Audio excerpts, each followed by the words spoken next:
Vraiment, c'est très important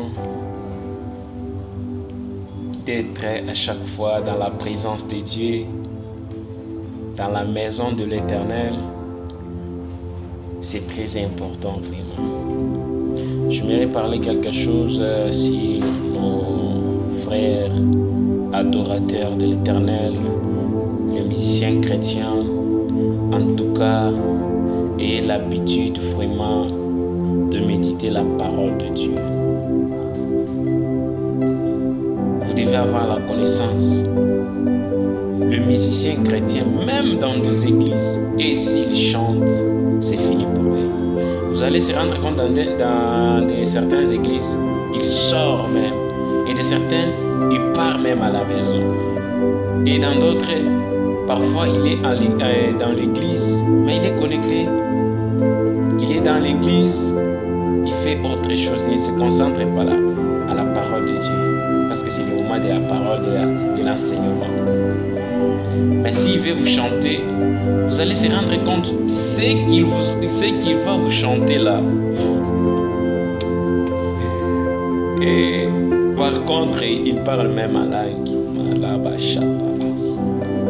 Mais quelqu'un qui vous chante comme moi, je n'ai que Jésus, si tu me l'enlèves, vous voyez, est-ce que, imaginons la dimension que cette personne a, c'est quelle révélation qu'il a eu. Jésus est devenu quelque chose, ou Jésus est devenu l'habit qu'elle porte. Je ne sais pas moi, parce qu'on enlève, c'est les habits qu'on enlève.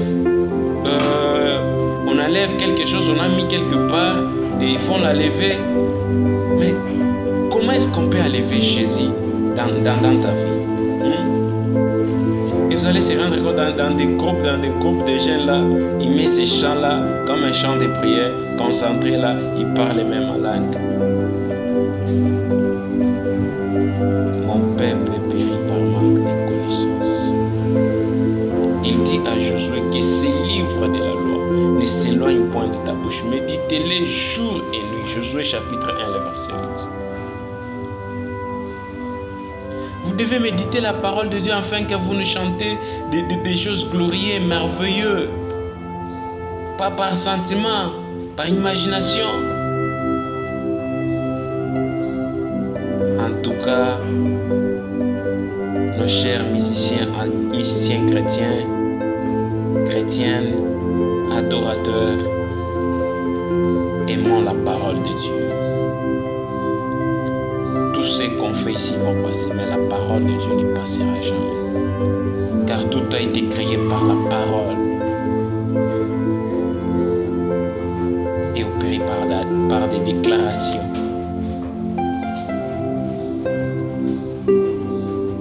Moi, je n'ai que Jésus, si tu me l'enlèves, tu restes comment? Papa, Jésus demeure en nous et nous demeurons en lui. Jésus n'est pas sur nous, mais il est en nous. Qui peut enlever quelque chose qui est en nous, à l'intérieur de toi?